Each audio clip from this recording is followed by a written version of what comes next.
This week on The Sceptic. These rules become even more important. Without them, we risk becoming an island of strangers, not a nation that walks forward together.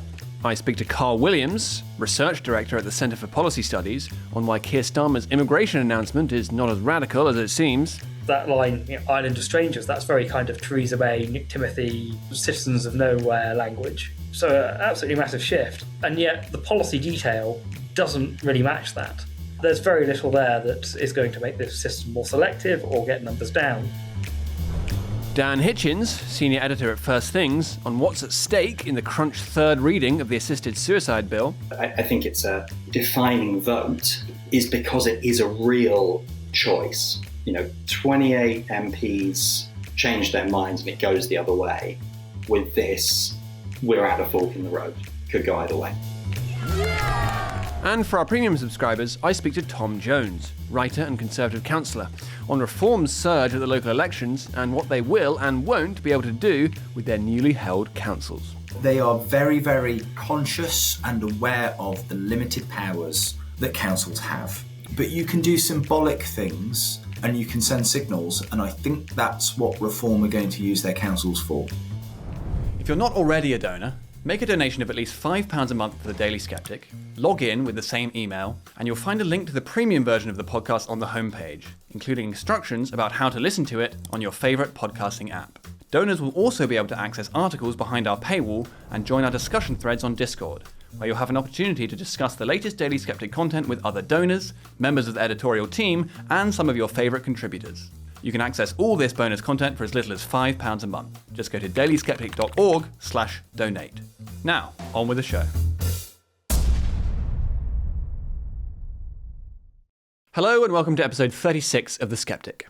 I'm your host, Laurie Wastell, an associate editor at The Daily Sceptic. Now, does Britain's experiment in mass immigration mean that we are fast becoming an island of strangers? Well, that's the view put forward by Keir Starmer this week in his big immigration policy announcement. And while that's been panned by some on the left, and some say it's just a response to Reform UK, there's no doubt that the conversation on immigration is shifting a great deal in this country at great speed. But are the policies there to match? Well, to discuss that, I'm very pleased to be joined by Karl Williams, who is Research Director at the Centre for Policy Studies and contributor to publications including The Spectator and The Telegraph, and the author, most recently, of the CPS report Here to Stay, Estimating the Scale and Cost of Long-Term Migration. Welcome to The Sceptic, Karl. Thank you, Laurie. Glad to be here. Yeah, good to have you here. Okay, so before we get into this kind of bombshell announcement this week, I'm keen to get into the background of this issue a bit, and in particular from your perspective as a researcher on this. Now, of course, the story of the past 5 years has been the Boris wave and the impact that's had. And I mean, it's been enormously transformative, hasn't it?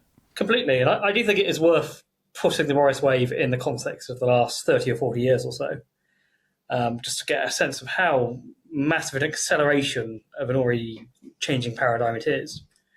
So historically, Britain was a country of net emigration. We've got data going back hundreds of years showing this to be the case.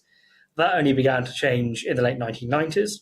1998 was the first year which net migration exceeded 100,000 a year. That was very controversial at the time. Similar numbers throughout the 2000s.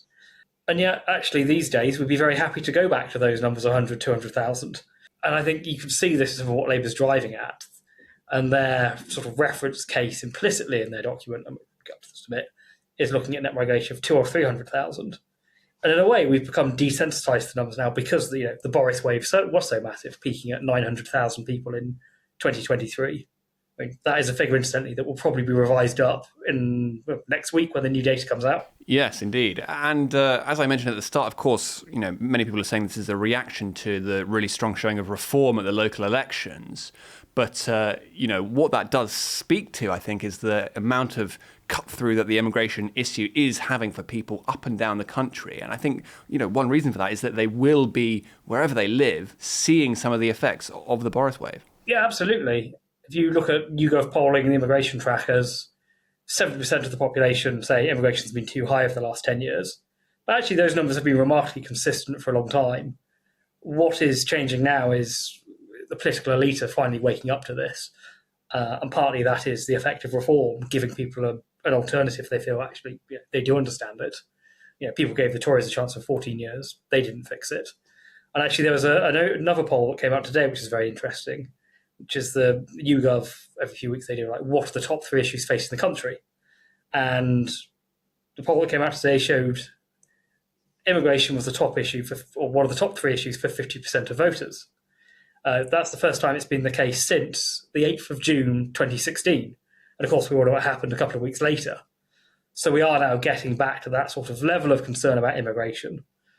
And in that sense, Reform really are capturing the national mood. Yes, okay. So let's get on to that announcement that happened on Monday then. So take us through the main features of it from a policy perspective. I suppose we can return to the rhetoric in a minute, but I think the first key thing to say is, in terms of the rhetoric in Starmer's speech and the arguments of the document, it did actually concede all the major arguments that people like the CPS and others have been saying for years now about actually, economic migration is not turbocharging economic growth. Actually, living standards going backwards because of it. It is not a silver bullet for kind of workforce problems or demographic challenges. The way the Treasury models immigration, line goes up is good. That was very strongly challenged by the document. And of course, that line, island of strangers, that's very kind of Theresa May, Nick Timothy, citizens of nowhere language. So absolutely massive shift. And yet the policy detail doesn't really match that. So we can walk through the different areas. So yes, they're closing down the health and care route. And this has been one of the key drivers of the Boris wave. The Department of Health and Social Care, when they launched the route, they thought this will attract 6,000 workers per year. We know actually in 2023, 348,000 people came on that route. Almost 2/3 of those people were not actual care workers, they were dependents. Completely blew through any expectations. So Labour abolishing that's very good. And there's been some objections, care industry stuff, maybe we can talk about that, but I think they are groundless. But beyond that, there's very little there that is going to make this system more selective or get numbers down. And, for example, on student visas, they're not actually doing anything to cap the number of students coming over. They're not doing anything to limit what courses people come to or for how long. All they're doing is changing what's called the graduate route, which is the post-study visa that you automatically go on to. And they're taking that down from 24 months to an 18-month period. And this is one of the key incentives that has driven what's known as delivery visas. So people getting visas to study sort of 1-year master courses at not very good universities in basically not real subjects, and actually just using that visa to work for a year in the gig economy and then 2 years afterwards working in similar conditions. And because there's no salary threshold or requirements attached to the graduate route, it has just been a backdoor to access the labour market. So Labour are not doing anything on that. On family migration, which is a really important area because now other routes have tightened up a bit because of the Tories reforms towards the end of the government, we're seeing a lot more people making use of family visas. Labour said they will consult on that, so they're kicking that down the line. So at the end of the day, some useful changes to work routes, basically nothing on student migration, nothing on family migration. On refugees, humanitarian routes, actually they've put something in there that could suggest that could open it up even more. So I think it's paragraph 83. They've said they're going to look at setting up a route allowing UN-recognised refugees to apply directly to work visas here. Now, last I looked, the number of refugees globally recognised by the UN was 123 million, and that basically includes all of Gaza. Labour said they're going to have a limited pool of this, but we have no details on what the cap is here, what the criteria for coming, will it be the same as the current skilled worker route? And you can probably feel that in the background here there's been some sort of trade-offs with sort of the hard left of the party to try and offer them some sort of crumbs of comfort to bring them along with a paper broadly where rhetorically at least they're not going to like it. I think maybe the other just main area to bring up now is the measures on indefinite leave to remain. So Labour have said, okay, we're going to extend this from 5 years to 10 years. And I think there's very good grounds for doing this, both because it changes the incentives for people to come, make sure people are committed to the country. And also the other big argument was, well, if we do this before people who arrived under the post-2020, so-called Boris wave, start to get indefinite leave to remain, that gives us a chance to kind of sit back and think, well, actually, what are the long-term costs and benefits of this?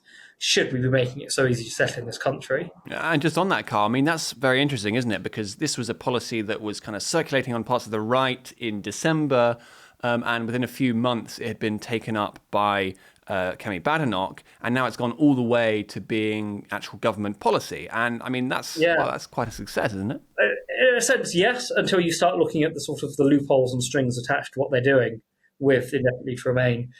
And actually, Nick Timothy, MP for West Suffolk, he asked a question about this in Parliament yesterday to, are you applying this policy change to people who have arrived on visas already? The answer was no. So actually, it's not doing anything about the Boris wave. This is only if it happens, and they're going to consult on it later this year. It will only apply to people arriving after some future point.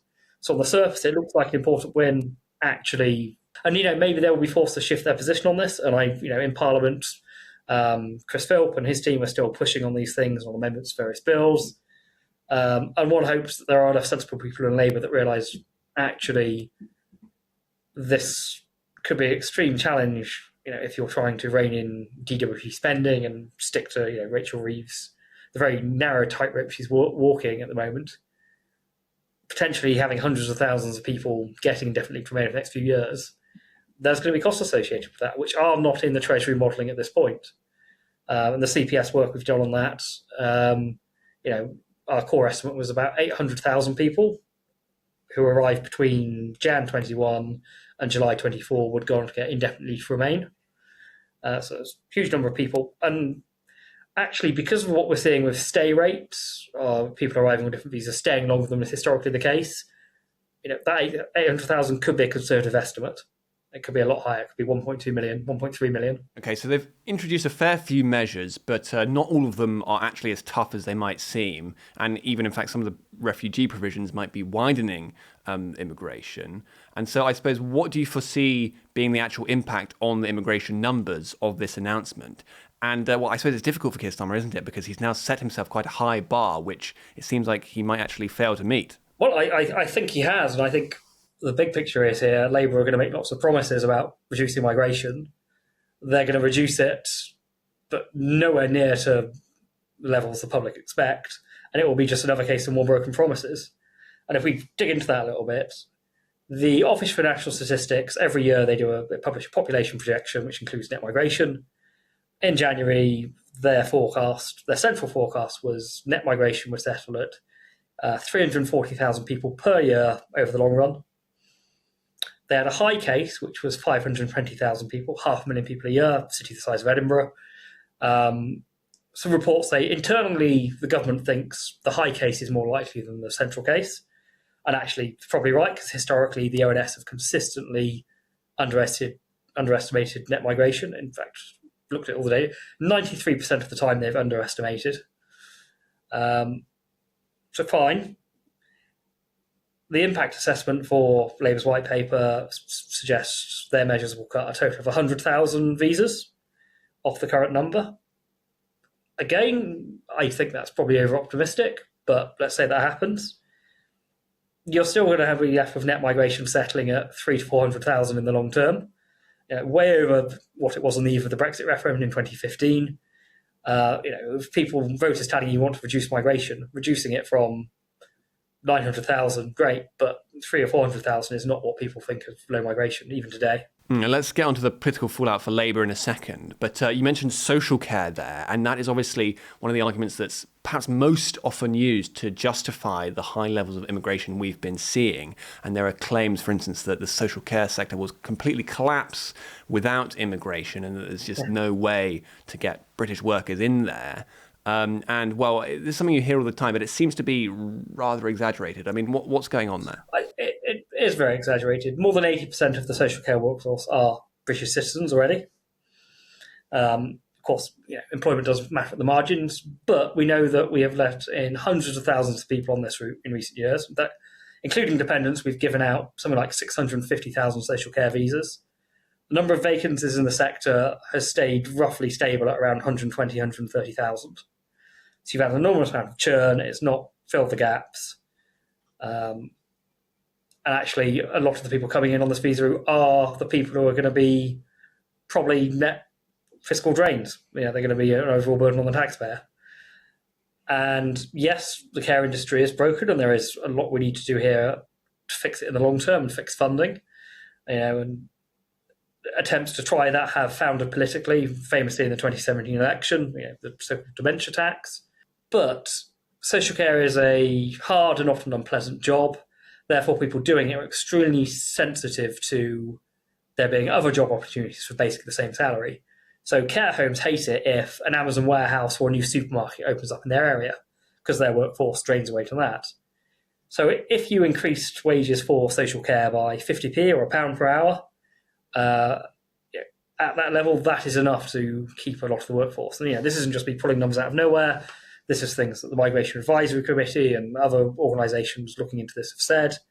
And if you work out what the fiscal cost of that is, we're looking at 1.8 to 3 billion, depending on quite what metrics you're using for hours worked.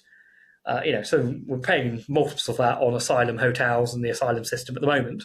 So if you fix migration more broadly, the money would be there to lift social care wages, and then you wouldn't have to make these arguments that we need a constant churn of foreign workers to come in and work in it for a bit and then go off and do something else and settle here and incur costs over the long term. And of course, those costs over the long term being very important. And I know that one of the issues here, which you'll know a lot about being a researcher on this, is that there's a lack of data on this issue. And in fact, there's this term data desert on immigration. And why do you think there has not really been sufficient attention in the ONS and officialdom more generally in properly detailing and quantifying the impacts of immigration? Because clearly, it's one of the most impactful policy areas we have. And so surely we should know precisely, as precisely as we can, what effects it's having. Completely. The term data desert, that was coined by Neil O'Brien, who then went on to write with Robert Jenrick and me at the Centre for Policy Studies a big report last year, Taking Back Control. We had a whole chapter on this where Rob and Neil had fired off loads of parliamentary questions, and we'd done FOIs and sort of trying to get what we could out of the DWP and the Home Office and the Treasury and the Justice Department, and repeatedly stonewalled. We extracted bits and pieces which were useful. Fundamentally, there's a few reasons that data doesn't exist or is hard to get. The most obvious one is because having that data would be extremely inconvenient for governments of recent years. If they had an estimate for the number of illegal migrants in the country, for example, suddenly it's the problem of whichever minister's who's Home Secretary at the time. So there's very little incentive for them to collect that. Now you would say, well, maybe this is the sort of stuff the ONS should be doing. And to be fair to the ONS, they have been trying to do this stuff. But the legacy system for even just looking at the numbers of people coming in and out of the country, the system used for recording that for many, many years was what's called the International Passenger Survey. So it's literally just people with clipboards at airports and ports asking a random sample of people, why are you in Britain, blah, blah, blah, or why are you leaving Britain? And it was originally designed to measure tourism. But it became the way we were measuring migration once migration really took off in the 1990s. And because the Blair government then abolished exit checks in 1998, it became the only way of understanding who was actually leaving the country and therefore who was still in the country. It was a survey method. It turns out it just wasn't good at capturing lots of people who were here or who were leaving because poor levels of English or didn't want to reveal why they were here. So the ONS then decided they wanted to move to administrative data, which means stuff that's actually held in government databases. So national insurance numbers, tax records, visa applications. You think all this is common sense stuff we should have been doing for years and years and years. And the ONS actually started trying to do this in the early 2000s. And I can't prove this, but my theory is when the ONS office was moved to Swansea, or not Swansea, to Newport, in Wales, and like a sort of proto-levelling up move, they lost an enormous number of their staff and their talent. And I think it completely stymied that program to try and fix immigration data. And it took 10 or 15 years to catch up. And it was only with Brexit and then COVID that we really moved to using the admin data for understanding inflows and outflows. And even that we've seen is imperfect. So the original net migration estimate for 2022 was 606,000. That has since been revised up by over 260,000, the current estimate for that year. And there were just some really bizarre assumptions made in their early modelling. So they lost track of, I think, 160,000 students because there was no record of them leaving. Well, students don't tend to stay, so they must have gone. They must have left via like a non-controlled port or border. And the only one of those, of course, is in Northern Ireland and with the Republic. So the default assumption was 160,000 students from like Nigeria and India and Pakistan and China had gone to Northern Ireland, crossed the border and flown home from Dublin, effectively, which is obviously insane. But that was what was implicit in the modelling. So, that gives you a flavour of just how flawed the system has been. And that's just on the numbers. That's not even like the fiscal stuff, the economic stuff, the crime stuff. Right. And just to be clear, that is definitely not what happened, but that's the only conclusion that could be drawn from the data because there were so many holes in it. Yeah, it was literally kind of, computer says no, therefore the only alternative left is this, rather than thinking, well, actually, maybe one of the other assumptions that students are leaving was wrong. It's because historically, a lot of students did tend to do their studies and leave fairly quickly. But those were kind of like Australians or Americans or Europeans.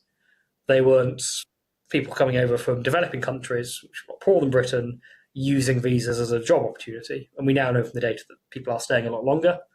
But that was just not being picked up at all. Yeah, so in terms of that particular dynamic, I know that the ONS figures are due to come out next week, I think you said, and there has been some rolling of the pitch for that to say actually the numbers are going to be much higher than they were foreseen to be. And I think one of the reasons for that is visa overstayers, I believe. And, well, I suppose just tell us what you foresee happening in that announcement. It's not so much user overstayers, it's people extending their visas or staying for the full length of their visa in a way they didn't used to. There's less churn than there used to be. People are more open to using visas as a way to get settlement in the UK. That is more the objective of people coming, I think. The visa overstayers issue is actually really important, though, in a slightly different way. Last year, we had 108,000 people claim asylum in Britain. Only a third of those people came over on the small boats. The vast majority of those people were visa overstayers. Either they come on visitor visas and got left, or they'd arrived on student visas or on work visas or family visas. In fact, I think it was 16,000 of those people had arrived on student visas, ostensibly to study and get a qualification and return home, and have just gone into the asylum system. And it shows, I think, the motivation probably right from the start was to get to the UK and make sure you stay there forever. And because our asylum system, the laws, the tribunals, everything is so broken, human rights law, Strasbourg, etc., migrants know that when they get here, if they overstay or claim asylum, there's very little chance they'll be sent back. Hence the small boats. And as you say, there's a big difference between a student from, say, Canada or Australia than one of these types of students. But of course, one of the ways that immigration is often looked at in officialdom is as this kind of one big monolithic number, as opposed to breaking it down in this granular way. And that's something that really needs to be got to grips with, doesn't it? Completely. This is back to the data desert point, right? As one of the things we were trying to do was get as much data as we could broken down by nationality and visa route. As you say, obviously someone coming from France is going to have a different set of incentives to someone coming from, I don't know, Turkey, say, or Somalia or wherever else. In the data report, we showed that I think it was a migrant who was from the US was going to be contributing 40% more in taxes than a migrant from Spain, who in turn would be contributing 35 to 40% more than a migrant coming from Bangladesh. So actually, if you're looking at it in terms of the fiscal situation or the economic situation, and actually as we now know from crime statistics, it does matter where people come from. I think that's definitely one part of the orthodoxy on this that needs to be challenged. One thing that was very interesting from the press conference, actually, was that one of the first questions was from Robert Peston, and he said, Prime Minister, don't you know that immigration massively drives economic growth, and that if you're saying no to immigration, then you're saying no to growth? And Starmer basically completely slapped him down and said, well, look, actually, over the past 5 years, immigration has gone up significantly and growth has been very stagnant.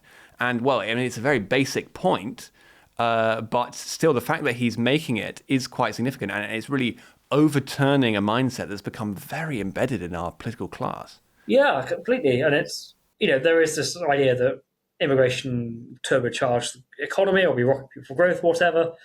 But actually, over the last 15 years, productivity growth in this country has been the slowest it's been since the onset of the Industrial Revolution. 0.7% a year versus the long run rate in the 20th century of 2.1%.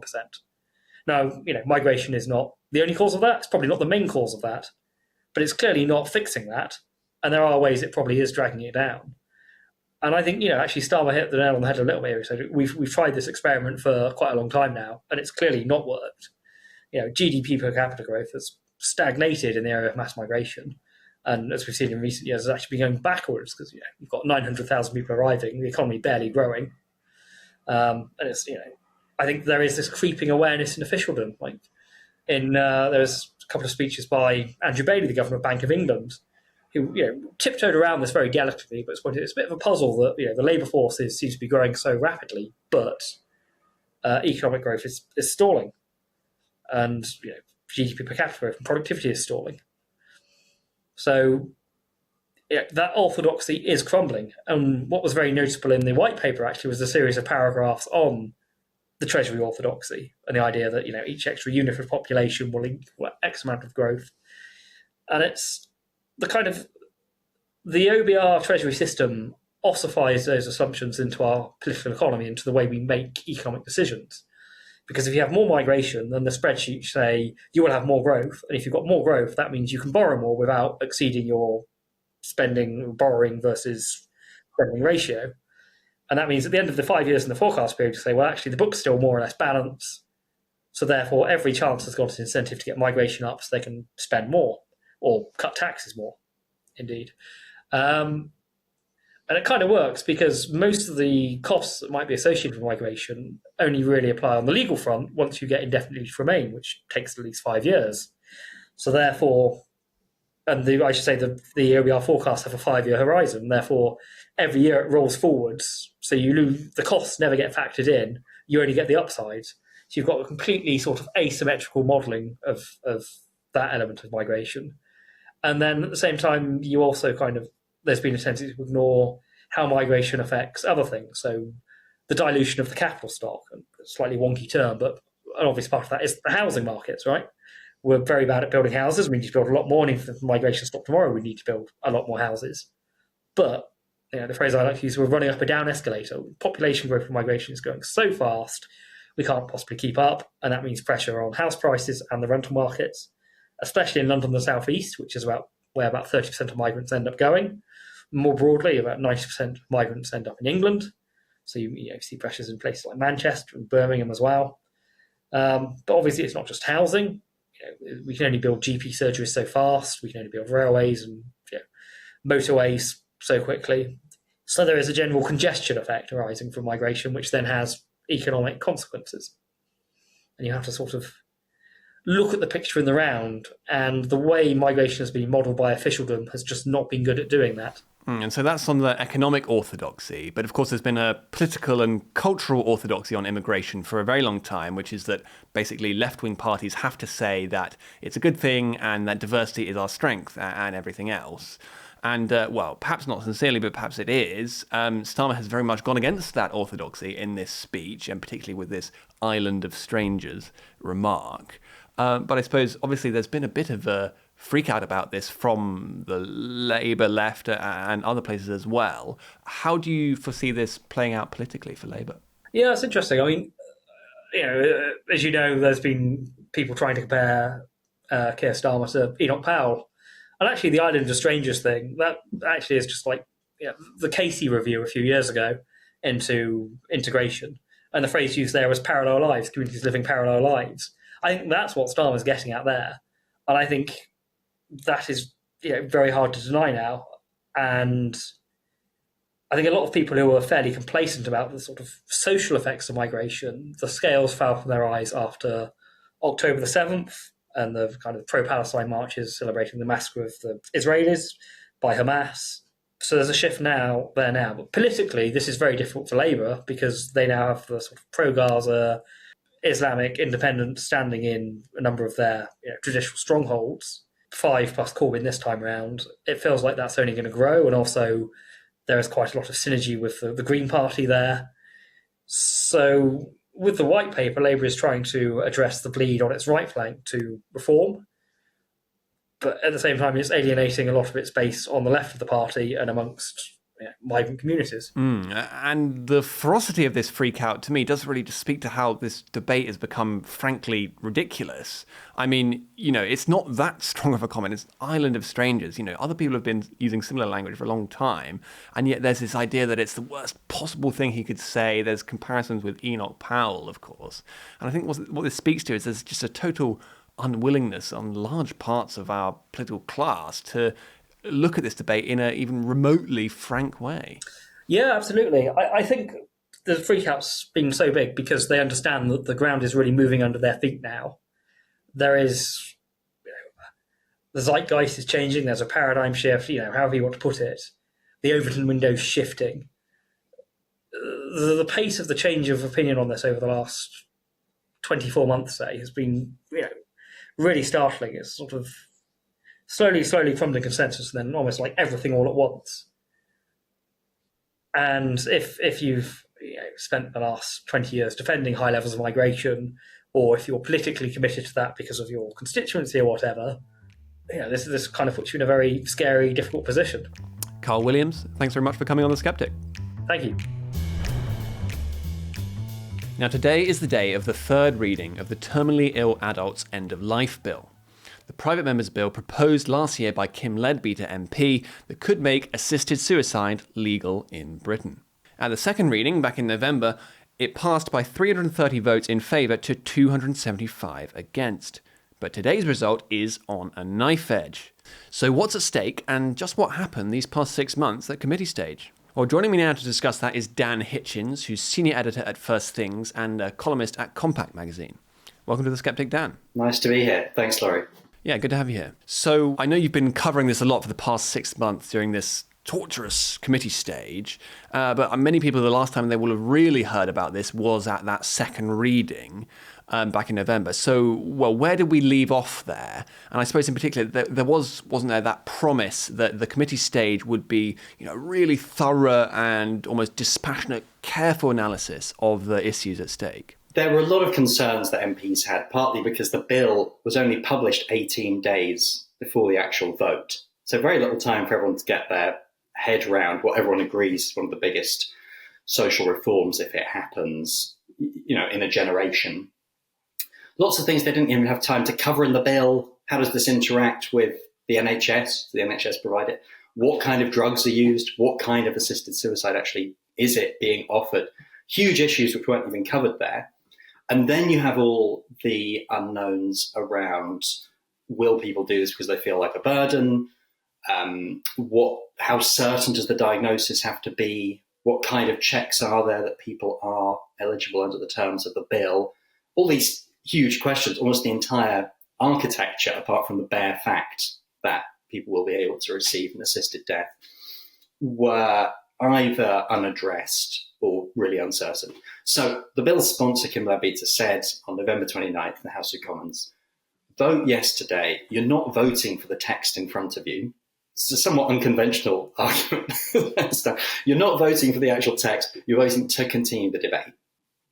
And if you've got questions, these are the questions we're going to go through in the committee stage. There'll be expert witnesses invited. We'll have MPs going through every line of the bill. If we need to amend it, we'll amend it. And then it'll come back to the House, which is obviously what's happening today. Though I should say there might not be a final vote today. It might not be until June, but today there'll certainly be amendments debated and voted on from MPs. Could be a final vote.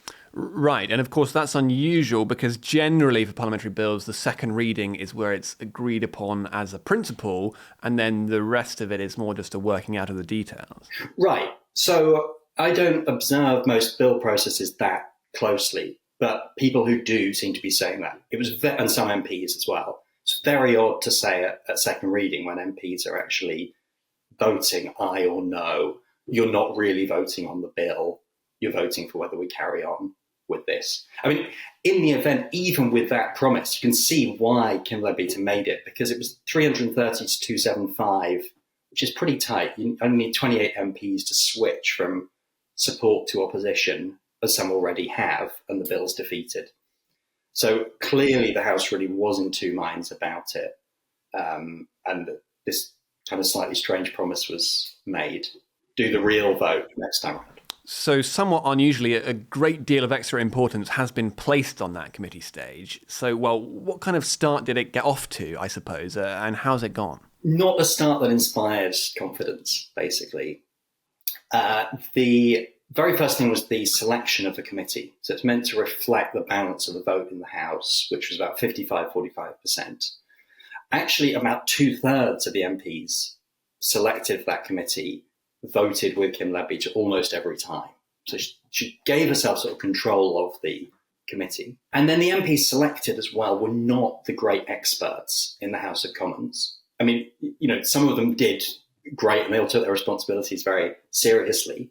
But the MPs who opposed the bill gave her a list of 9 MPs and said, if you're going to pick 9 MPs who voted against, who would really scrutinise this bill, well, these are the people who have deep knowledge of it. Some of them had formerly been doctors. One of them had a PhD in mental capacity, which is one of the big planks of the bill, and was publicly very keen to go on the committee. So there were 9 who were experts, super engaged, highly experienced MPs, and Kim Leadbeater only selected 2 of them.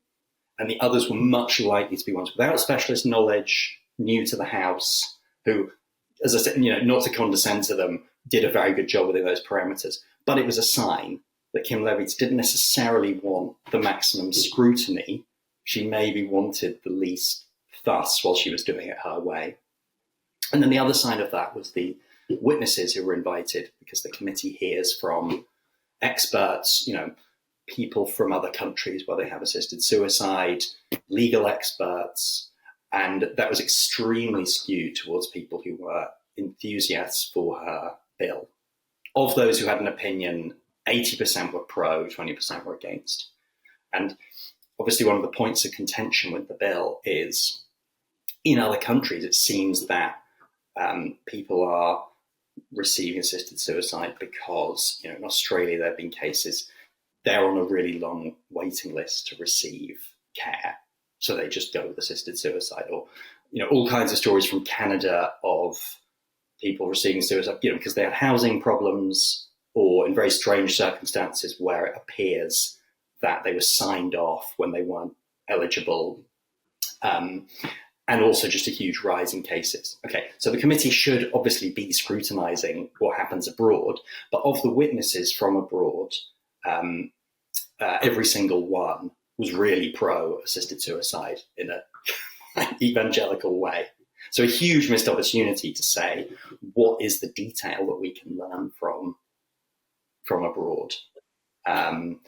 So all those things together just suggested this wasn't the process that was promised. And I spoke, so I did a piece about this for The Spectator, and I spoke to one of the witnesses, Alan House, who's an NHS psychiatrist. He's a professor of psychiatry, specialising in care of the elderly and suicidality and severe illness, so someone with a lot of expertise. And he said his experience of going on the committee and hearing questions from Kim Leadbeater and others was he didn't get the sense they were really probing the bill. It felt more that they were trying to build a case for it. And he said of Leadbeater and Kit Malthouse, who's the Tory on the committee, who's the most kind of eloquent parliamentary spokesman for the change, he said that they struck me as completely out of their depth. And that was someone who went into committee. So, long way of saying, not very reassuring for a process that was meant to iron out the creases. And so there was that promise at the second reading that the scrutiny process would be quite stringent. And then there was also the promise that a judge would have to be involved in signing off any assisted suicide. But, that seems to have fallen by the wayside. Yeah, and there were people from the beginning who said this isn't going to work, partly because it's not clear how a judge fits into this, partly because there just isn't the capacity. You have a huge crisis in the courts system, as people listening to this will know, and now you're adding to it responsibility for all these very complex assisted suicide cases. But it does sound very impressive. Every single case will have to have the stamp of a High Court judge. But you can't really get a more generally understood cast iron authority. And there were people saying this won't work and this won't happen. Total silence from Kim Leadbeater and the people pushing the bill. And then 4 days after that first parliamentary vote, once Parliament had given a kind of provisional approval maybe to some version of it, one of the bill's co-sponsors, Jake Richards, came out and said in an article, oh, we might have to drop this in almost all cases. And then sort of tried to backtrack on that. But it was clear they were already thinking we might have to drop this. Meanwhile, they started telling journalists, absolutely no way we're dropping the judge. You know, the judge is essential to the bill. And then they came out and announced, yeah, there won't be that High Court safeguard. You don't have to have the High Court signing off every case. You have instead an expert panel with a psychiatrist and a social worker and some kind of legal expert, which could be a KC, doesn't have to be a judge.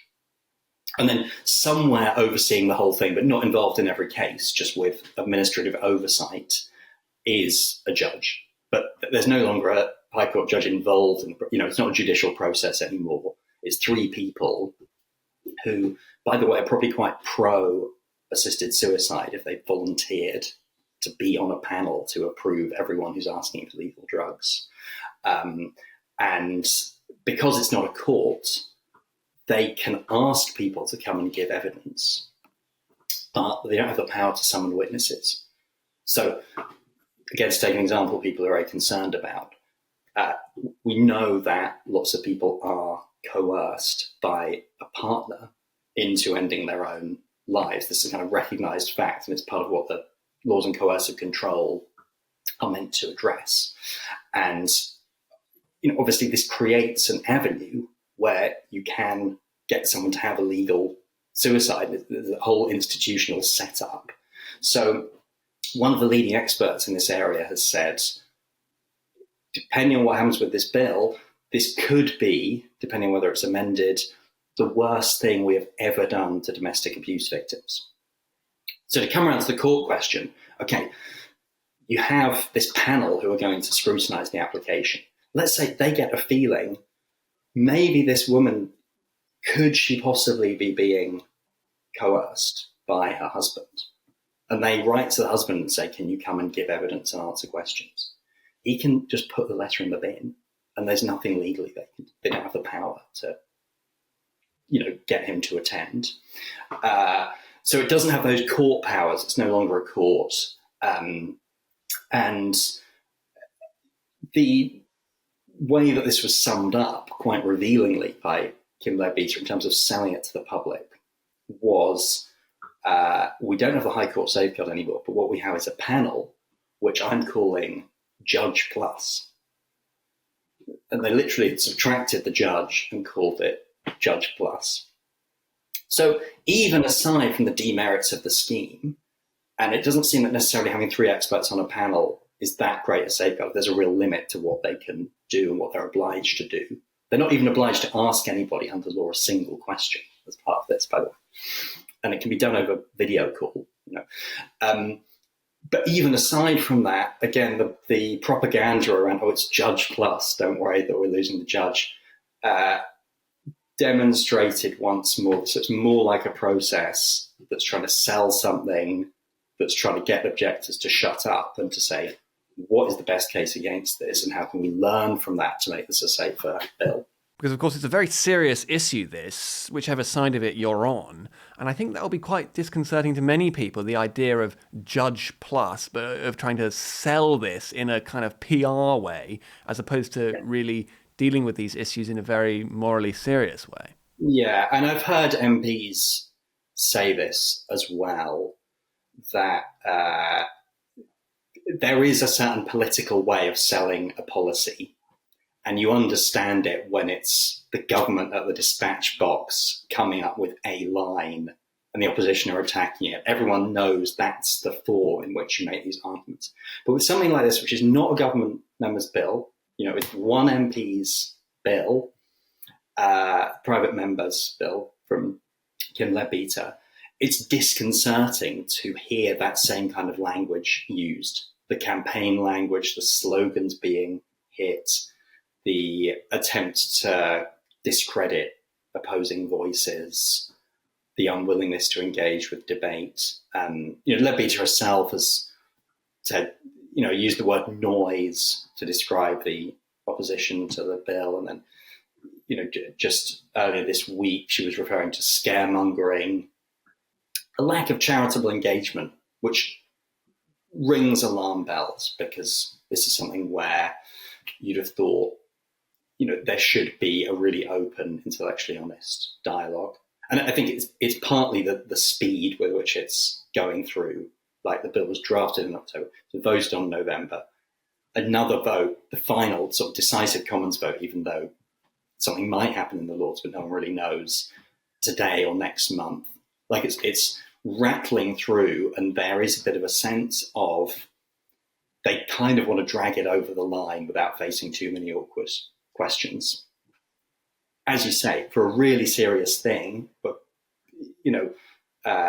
people have very deeply held views on it. That seems wrong. And so in terms of those questions, I know that there's been a series of amendments proposed to address some of these safeguarding issues, which I know that you've been keeping a very good record of, but almost all of them have been rejected, is that right? There are some changes which Kim Leadbeater proposed or accepted, but those do tend to be quite finicky ones. Like, for instance, the MP Jessa Sato, who has a history in working on domestic abuse cases, put down an amendment to say every doctor involved in assessing the assisted suicide application needs to have had domestic abuse training.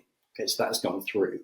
But then Jessa Sato herself has said, well, we don't know what kind of training this is going to be, because that will be up to ministers and so on to decide. Like, it could be a couple of hours, an online module. And she said she still regards the bill as totally unsafe despite that.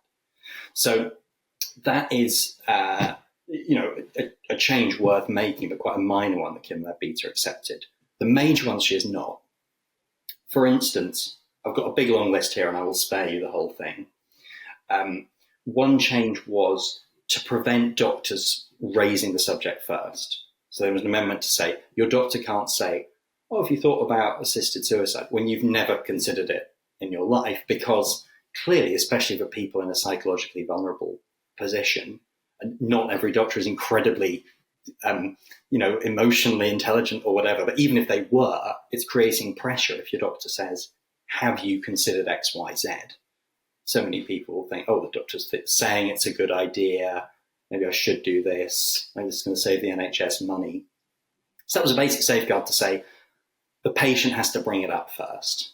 They have to say, can you tell me about assisted death? That amendment was rejected very firmly, and Kim Leadbeater's talked a lot about why she thinks, this is limiting people's options if you don't let doctors bring it up.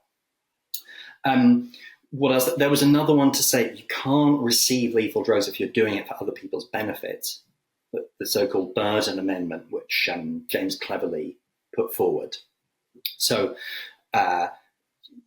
if your reason is, it makes me feel bad that I'm now being looked after by the people I used to look after, or my care is too expensive, or I feel like a burden on society, or I'm depressed, or I'm useless. These things which are very common feelings, there was an amendment to say you can't do it for those reasons. It has to be because primarily you want it. And again, that was rejected as well. Okay, and I think what some of those amendments point to is the fact that this would really represent a real sea change in how we view people at the end of their lives. And in particular, the one about, a doctor being able to propose to someone that they seek an assisted suicide. I mean, that's really changing the relationship between a doctor who is, of course, supposed to protect and safeguard someone's life as opposed to suggest this kind of thing, right? And so writing about this in The Spectator, you wrote, no vote in our lifetimes, perhaps, will tell us so much about what kind of country we live in.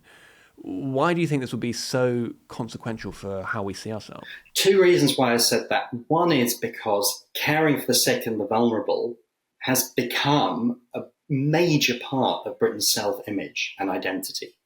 And I know all the stuff about our NHS, great, and, quite a lot of people, especially on the right, laugh at, Nigel Lawson says it's the closest thing to a national religion. And obviously not everyone is on board with the idea that the NHS is the greatest thing about Britain. But it does say something about us as a country that we've made that such a huge part of the public identity of the country. We care for people free at the point of use. That's quite significant. The hospice movement, which is now a globally hugely influential part of healthcare, the kind of discovery in the last 50 or 60 years of all the ways in which you can help people at the end of life to live well, to have first-class pain relief. It's a huge area of scientific and medical progress, and that comes out of Britain.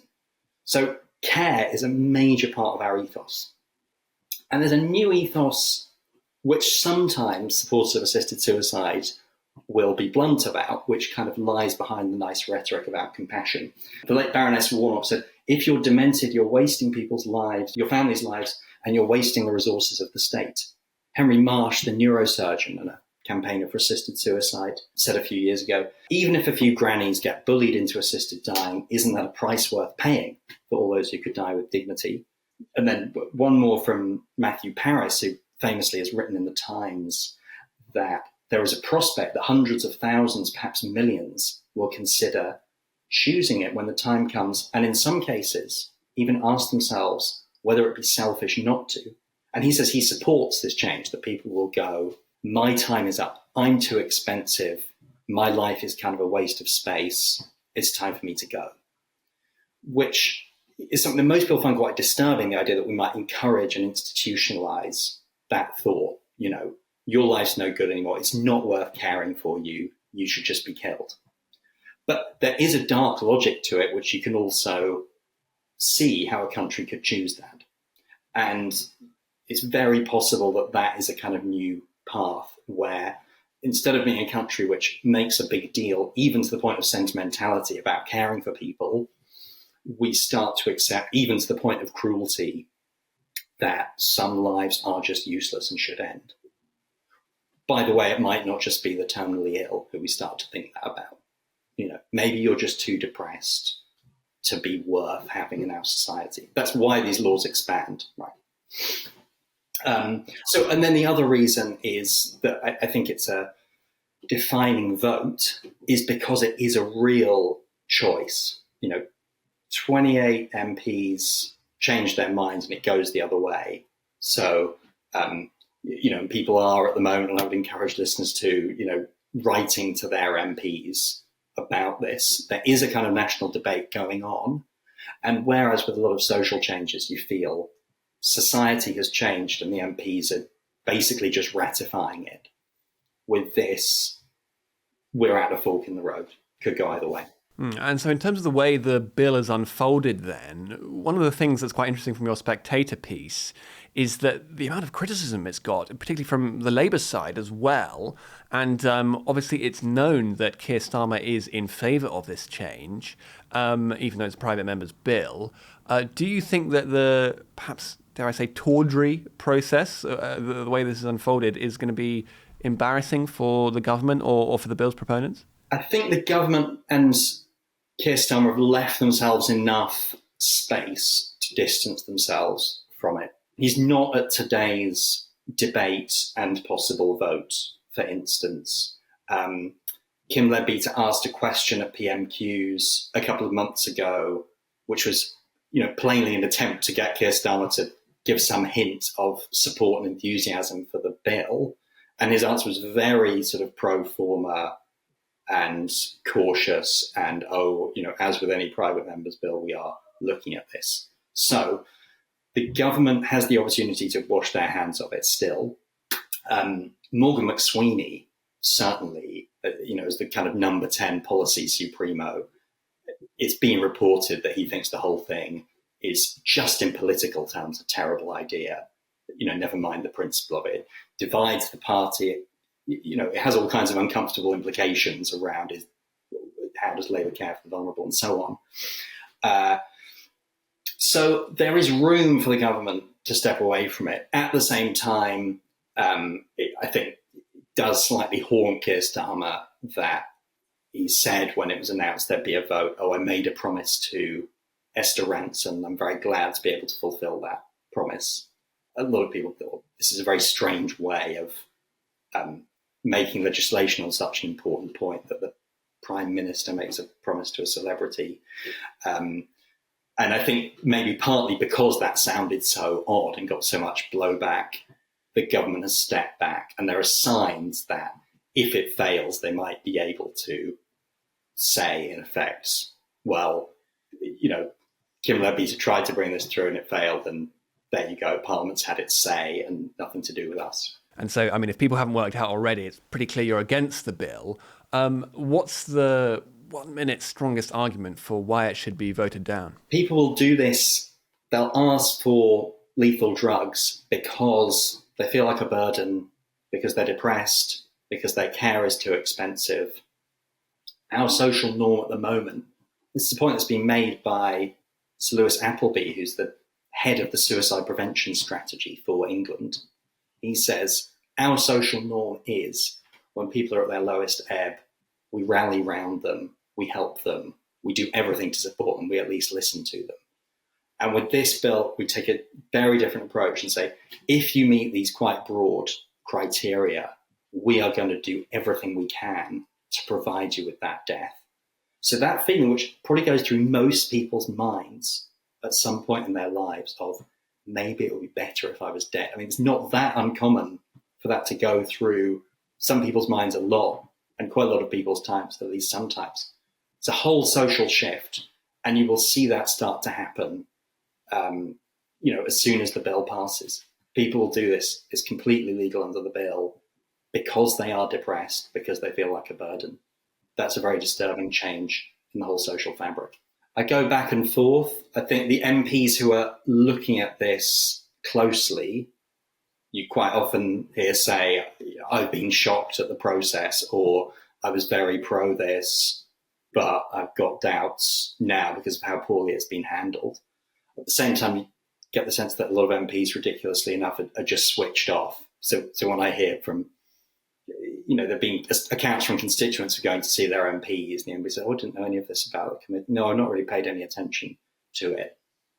That's when I think it's a mountain to climb, but no clear answer. My gut feeling changes from sort of hour to hour. Okay, well, we'll see what happens. Dan Hitchens, thank you very much for coming on The Sceptic. Thanks a lot. Now, as everyone will know, earlier this month, Reform UK romped home to a resounding victory at the local council elections across England.